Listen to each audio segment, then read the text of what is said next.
possamos voltar a vê-los numa próxima. Sejam muito bem-vindos. Vamos lembrar, podes passar isso, por favor. Vamos lembrar os nossos compromissos, a nossa agenda semanal. Portanto, na próxima quinta-feira teremos o culto de oração e estudo bíblico pelas 20 horas e 30 minutos.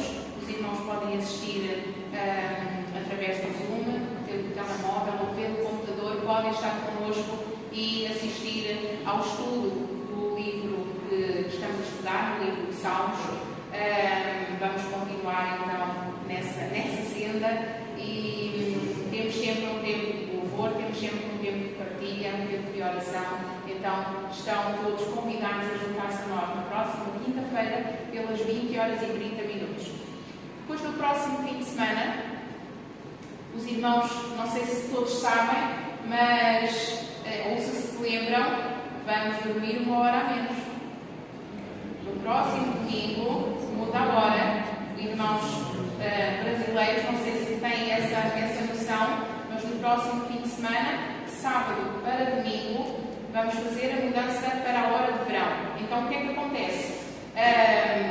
Normalmente a mudança da hora é feita à 1 da manhã, mas por uma questão de conforto, os irmãos, quando se forem deitar, vão adiantar 1 hora no vosso relógio. Imagina que são 11 horas da noite, vão passar para a meia-noite, porque é isso mesmo, vamos retirar 1 hora, neste caso, ao dia, certo? O dia vai ser a noite, neste caso mais curta, porque vamos ter 1 hora a menos de descanso. E, portanto, é só para avisar os irmãos para no domingo chegarmos aqui todas as horas e não chegarmos atrasados, porque é o risco que pode acontecer, não é?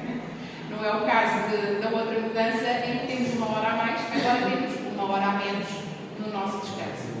Portanto, de sábado para domingo, quando formos deitar, fazemos logo essa mudança e aí estamos tranquilos, já sabemos que o despertador vai tocar à hora certa. Certo? Eu, entretanto, também vou atualizar sempre essas informações. Quem segue as nossas redes sociais também pode acompanhar e seguir a nossa página e acompanhar essas informações úteis para todos nós.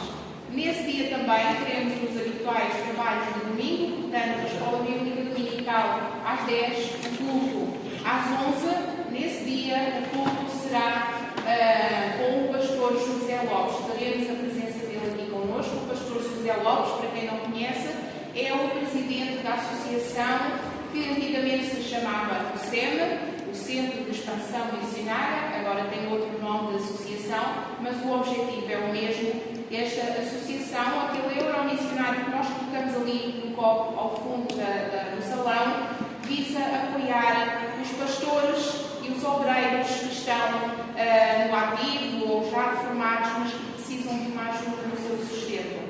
Muitos deles não têm outra forma de sustento e então sobrevivem por estas ajudas através desta associação. Então, o pastor José Lopes vai falar-nos um pouco mais da associação, do objetivo da associação e das ajudas que estão a ser feitas por todo o país e também por outros países de língua portuguesa oficial. A associação não trabalha só em Portugal. Então, é para eles que vai o nosso euromissionário e são para eles também que vão as nossas orações. Portanto, teremos o pastor José Lopes no culto do próximo domingo e depois estaremos reunidos num convívio, num almoço convívio. Então, eu convido os irmãos a fazer a vossa inscrição. Eu, no final, vou estar ali a recolher as inscrições para no domingo, no próximo domingo, podermos estar todos juntos num almoço convívio a seguir ao culto. São estes os anúncios desta semana, os compromissos que eu queria lembrar com os irmãos. Vamos agora ouvir em silêncio o prelúdio, preparando os nossos corações para o louvor.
aplicado no nosso calendário de atividades ao tema da cooperação denominacional.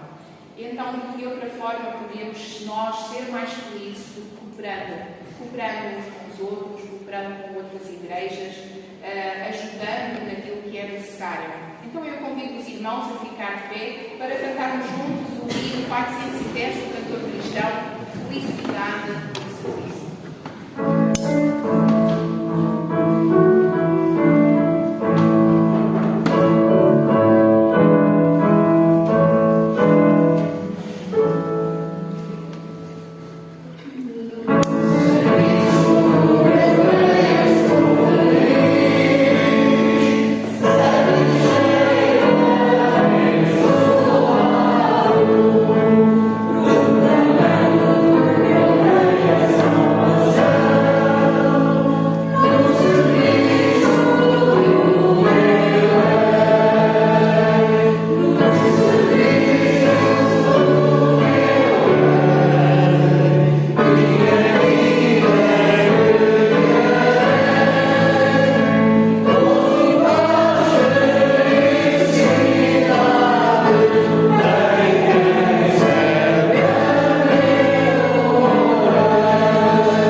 Agora vamos fazer o levantamento dos nossos dízimos, das nossas ofertas, e vamos entoar 2 corinhos do livro verde.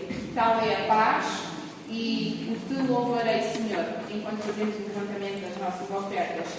Lembrando e dando graças por este momento, por este ato que vamos fazer de retribuir também para a obra do Senhor aquilo que Ele nos permite ter.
por tu um dia nos chamaste para virmos servir, Pai. Obrigado, Pai, por essa dádiva que tu tiveste para connosco. Obrigado pelo teu Filho que tu mandaste ao mundo para vir nos resgatar, Pai. Obrigado por tudo. Queremos te agradecer por todas as bênçãos que diariamente derramas sobre as nossas vidas. Queremos te agradecer por tudo. Queremos te agradecer por estas ofertas, estes dízimos. E pedimos, Pai, que nos possas ajudar, que elas possam ser bem aplicadas, Pai, no serviço para contigo, Pai. Que elas possam ser de encontro às necessidades da beneficência e também possamos com elas ajudar os missionários lá fora. Também pedimos por eles que os possas proteger, Pai, que sejas com as suas famílias, que os abençoes e que eles possam ter a liberdade de poder entregar a tua palavra a quem ainda não te conhece, Pai. Nesta hora, tudo isto queremos te agradecer. No nome do Filho amado Jesus Cristo. Amém, Senhor.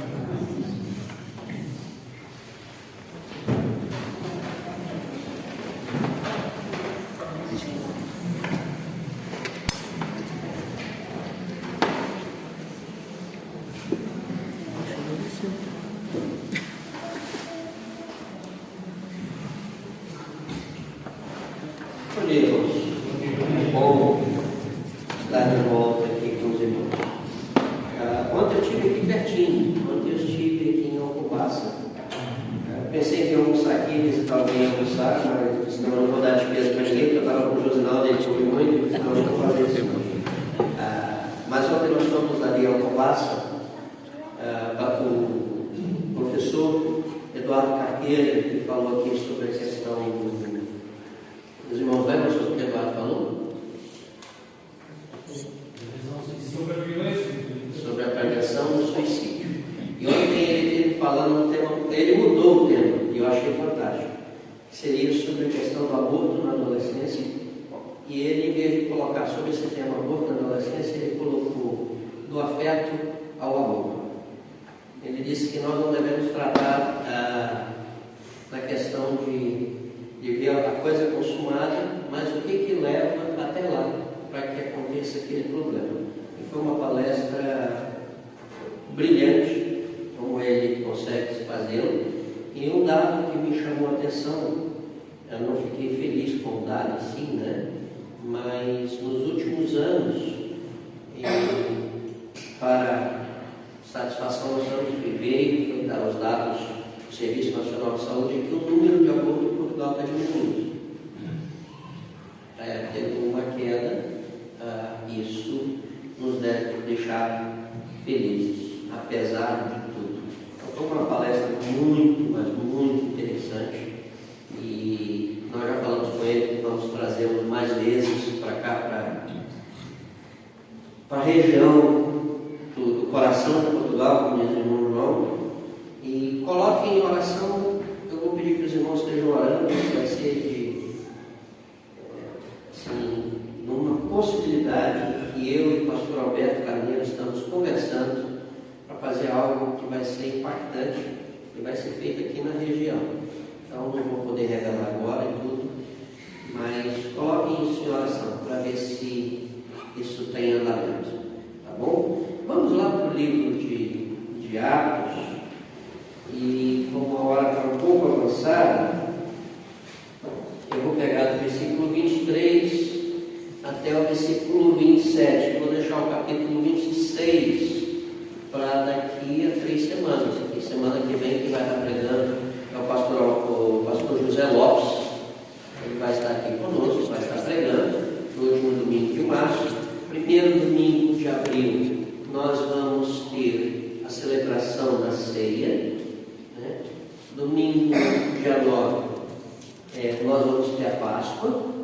Então nós vamos ter que esperar um bocado até voltar para o livro de Atos, graças a Deus. Nós estamos caminhando no fim do livro de Atos. Mas vamos lá, versículo 23 em diante. Veja, o Ricardo pregou no domingo passado, começou contando uma história, eu vi que os meninos ficaram contentes, né? Mas ele começa aqui, de fato, no dia seguinte: vindo Agripa e Berenice, com grande pompa, tendo eles entrado na audiência juntamente com oficiais superiores e homens eminentes da cidade, Paulo foi trazido por ordem de Festo. Então disse Festo: rei Agripa, e todos vós que estáis presentes conosco, vedes este homem, por causa de quem toda a multidão dos judeus recorreu a mim, tanto em Jerusalém como aqui, clamando que não convinha que ele vivesse mais. Porém, eu achei que ele nada praticara passível de morte. Entretanto, tendo ele apelado para o imperador, resolvi mandá-lo. Contudo, a respeito dele, nada tenho de positivo que escreva ao soberano. Por isso, eu trouxe a vossa presença.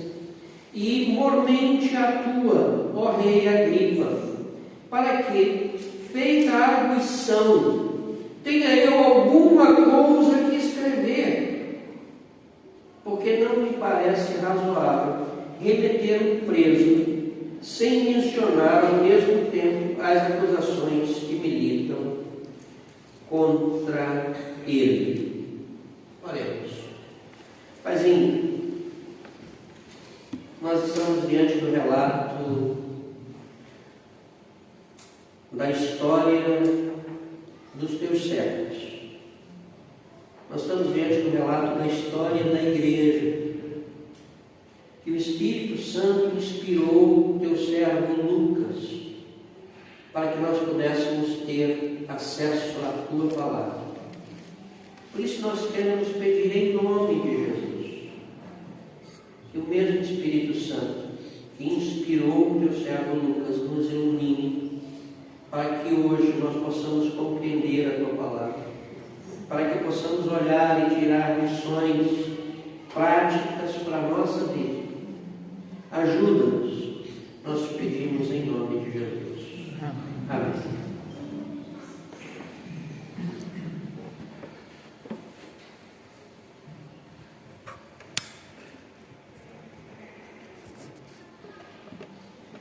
Sem saber o que escrever. Sem saber o que escrever. Esse é o maior dilema, por exemplo, dos escritores, das pessoas que trabalham com texto. É chegar num momento em que ficam bloqueados, sem saber o que escrever. Nós estamos diante de um caso semelhante.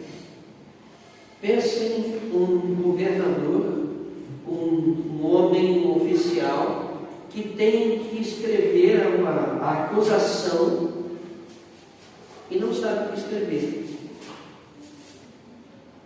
Porque ele olha e diz assim, não tem como acusar esse homem.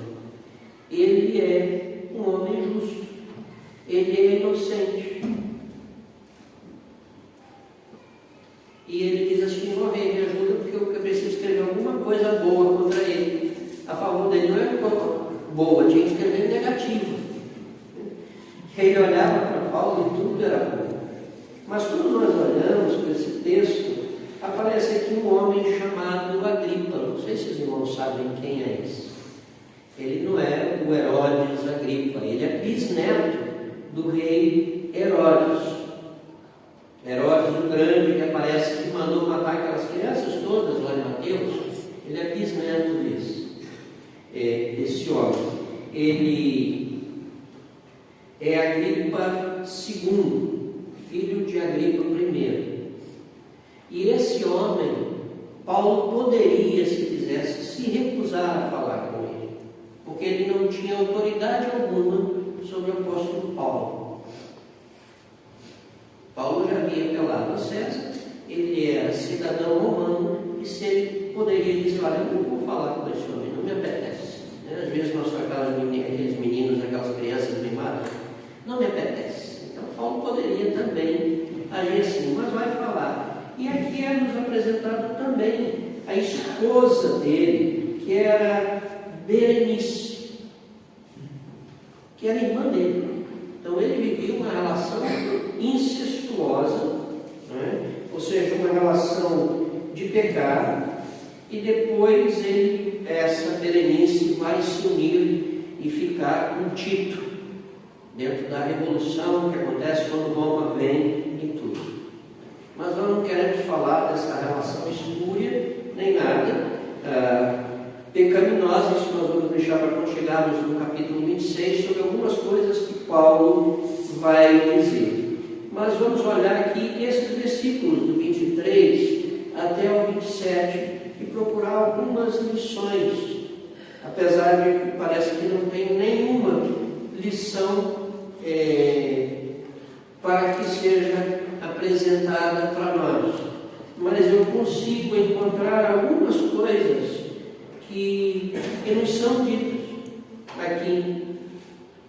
E a primeira delas, que é apresentada, é o seguinte: tenha uma vida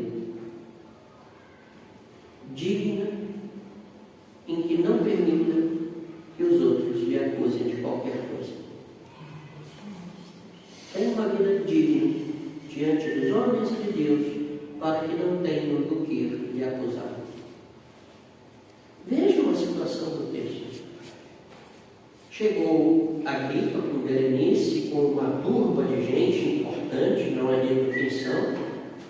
Então Festo se dirige e diz: olha, vocês que estão aqui, vejam o seguinte, eu tenho que apresentar algo, mas a respeito dele nada tenho de positivo que escreva ao soberano.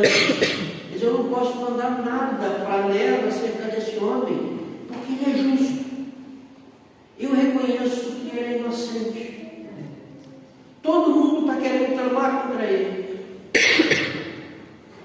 mas ele é inocente. Sabe qual é a melhor mensagem que nós podemos ter para o Evangelho para as pessoas? A nossa vida. Que a minha vida, que a tua vida seja a mensagem. Que as pessoas olhem para nós e digam: caramba, esse cara não posso dizer nada dele. Porque ele tem uma vida reta.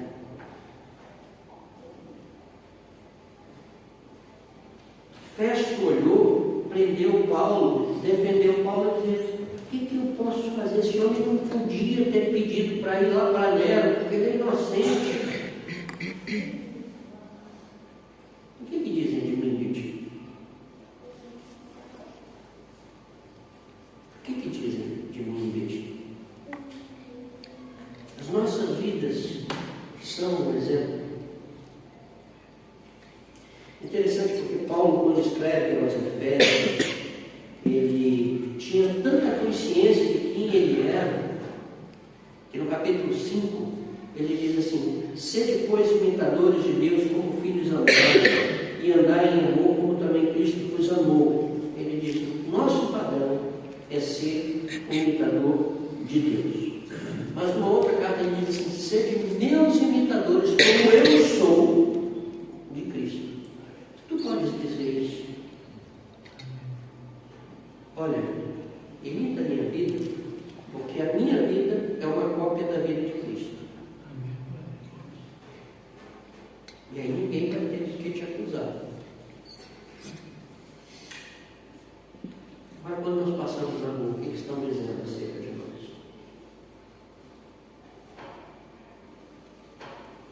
Que testemunho, né? Quando nós vemos uma autoridade que está doida para mandar a gente para fora, eles: eu não posso, não tem culpa nenhuma. Não foi isso que Pilatos disse acerca de Jesus? Tu és inocente, eu não posso fazer nada. Esse homem, ele é um justo.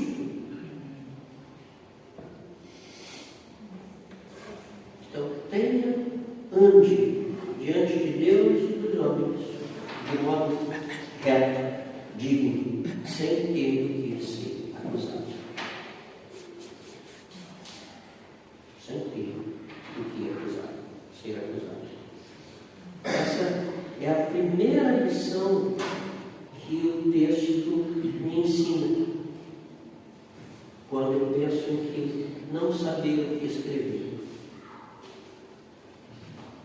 Quando o acusador está bloqueado.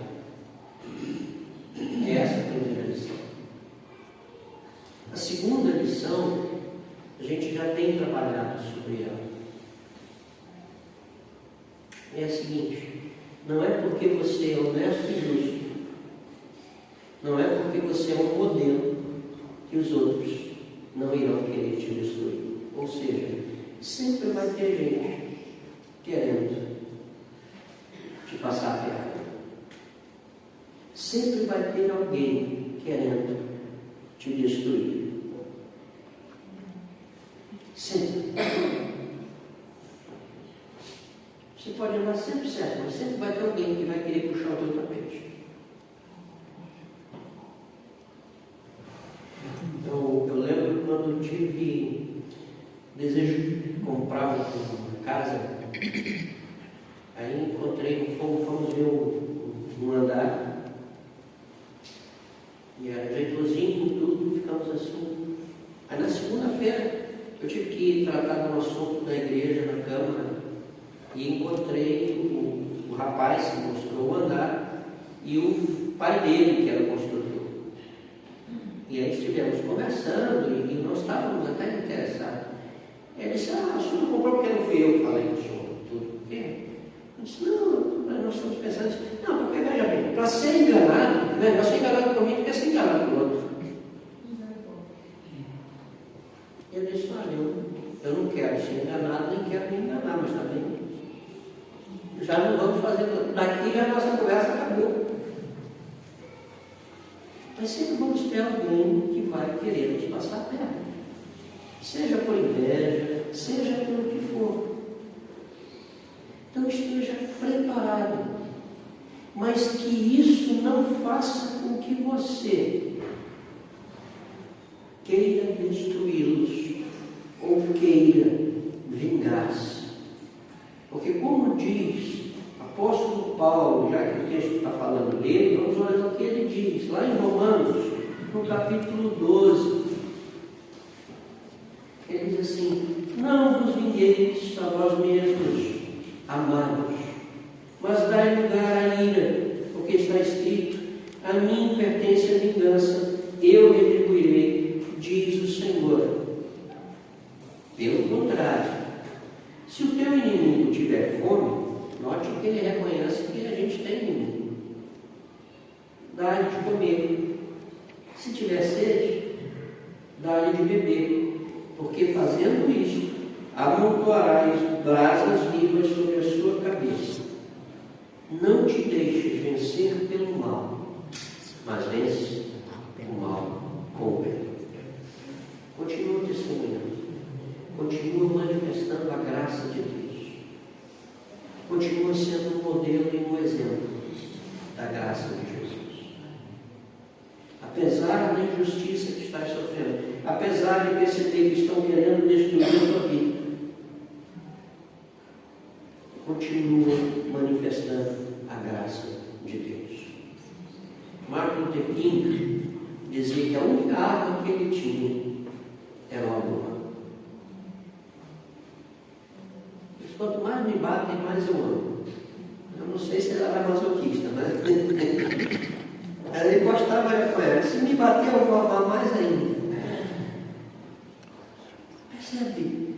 Isso eu não vou deixar, eu não vou perder a minha essência, deixar de quem eu sou por aquilo que dizem, pelas acusações que fazem. Eu vou continuar sendo o mesmo.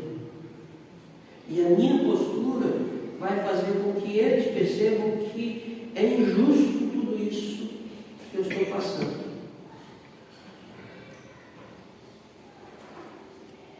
A nossa tendência é refilar, é marafustar, é reclamar, é olhar para Deus e dizer: meu Deus, mas por que eu estou passando tudo isso? Nós nos achamos melhor do que os outros.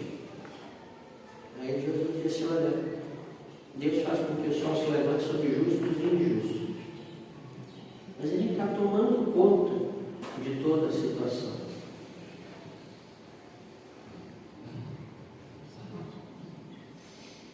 Foi a primeira coisa que eu disse? Não lembro?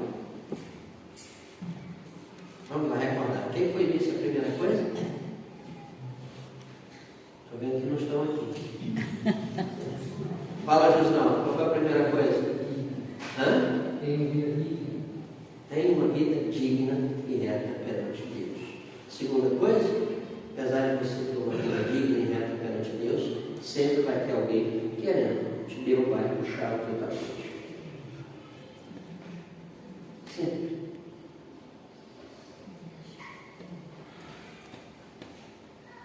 E a modo de conclusão, uma terceira coisa.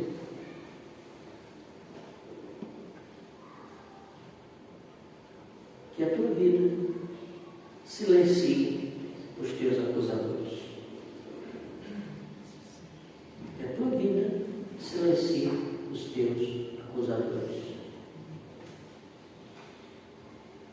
Paulo não precisava dizer nada. Veja, o homem que tinha que preparar a acusação, o promotor de justiça, quer dizer, eu não posso dizer nada. Eu preciso que alguém me dê uma causa justa para que ele seja condenado.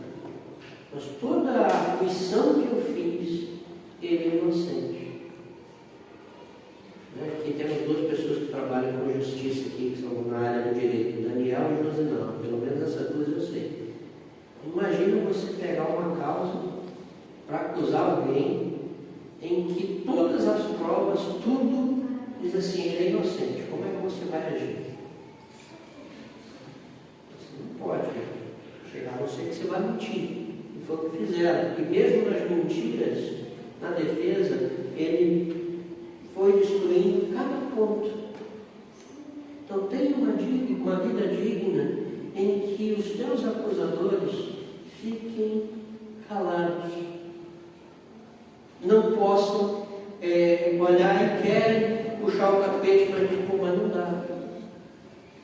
Aí faz lembrar uma história vivida lá no Amazonas, há muito tempo atrás, de um amigo meu que contou para mim, que disse assim, Marco, esse foi o motivo que eu voltei para o Evangelho. Ele disse, então, sabe fulana? Eu sei, bonita toda a vida. Ele disse, pois é, eu estava interessado nela toda a vida. Só que fulano não era da igreja. Né? E na altura ele estava afastado da igreja e tudo, a gente estava assim naquela coisa. Ele disse, rapaz, lembra fulano? Eu digo, lembro. Olha, ele passou, ele da igreja, ela disse, olha, admiro tanto aquele rapaz.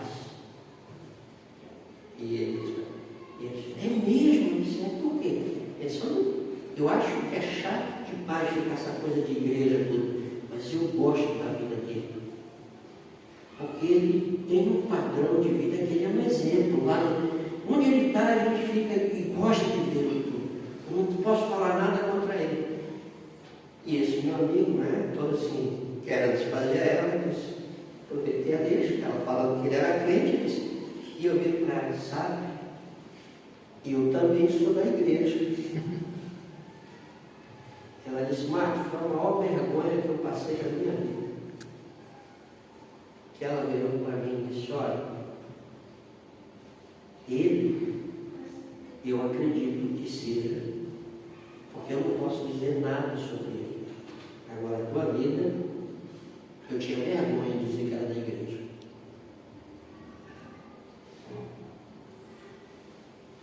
Esse meu amigo falando, contando isso para mim, lágrimas, ele disse, Marquinhos, daquele dia em diante, eu decidi levar Deus a sério.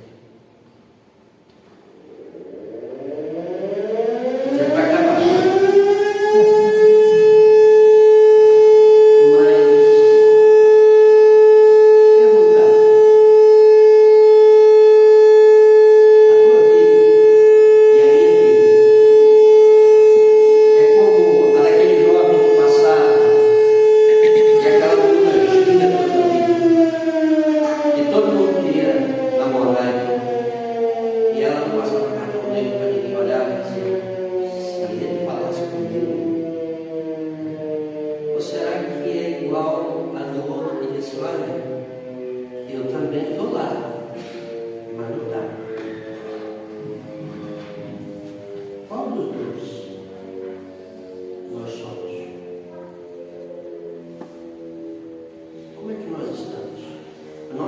vida faz com que aqueles que tentam puxar o nosso tapete digam: eu até tento, mas não vou tocar, porque ele mantém-se aqui.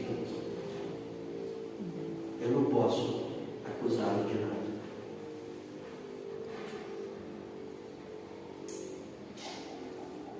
Sabe, quando eu olho para esse texto, que serve de introdução para o que Paulo vai falar, ele me ensina, ele me diz que eu preciso ter cuidado com a minha vida.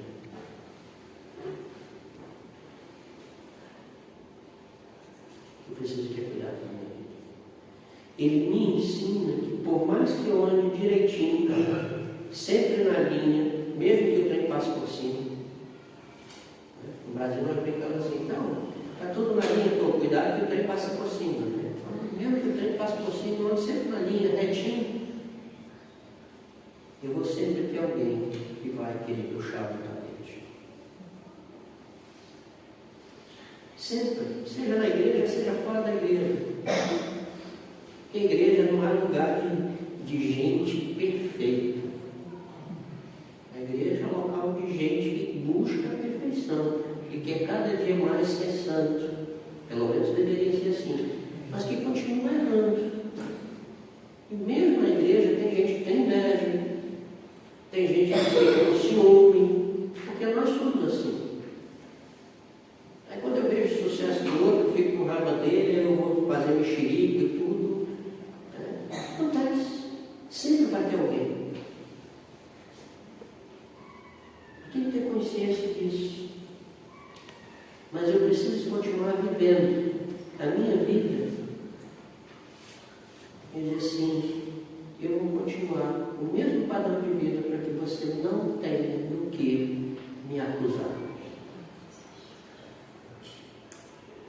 Aí Paulo diz assim: olha, o que você tem que dever para o outro é o amor.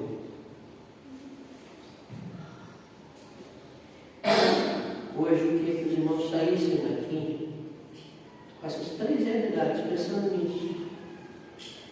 Como eu também, principalmente eu.